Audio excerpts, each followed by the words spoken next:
Hello সবাইকে, আবার হাজির হলাম লাঞ্চ ভিডিও নিয়ে।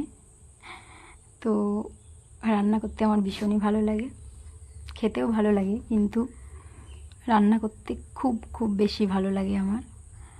তো আজকে সব ভর্তা বানিয়েছি, অনেক রকম দেখতেই পাচ্ছ, আর সবগুলো আমার খুব ফেভারিট। তো সময় করে রান্না করা হয় না, খাওয়া হয় না, সেই জন্য আজকে পছন্দের সব কিছু বানিয়ে নিলাম। তো আজকে খুব মজা করে খেলাম, ছুটির দিনটা খুব ভালো কাটছে। তো আজকে আমি বানিয়েছিলাম চালের কুমড়ো, আছে না, চালের কুমড়ো ভাজা খেতে আমি খুব পছন্দ করি।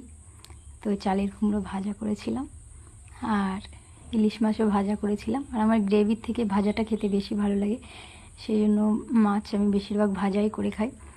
আর ছিল অনেক রকম ভর্তা, তো দেখাচ্ছি এখন। এটা হচ্ছে কচু ভর্তা, আলু চোখা, আর এখানে হচ্ছে ইলিশ মাছের লেজ ভর্তা। এটা ভীষণ স্পেশাল, খুব ভালো লাগে। তো খেয়ে দিয়ে এবার আমি বেরোবো, বাপের বাড়িতে যাব, 2 মেয়ের সঙ্গে দেখা করব, আর কিছু কাজ আছে, সেই কাজগুলো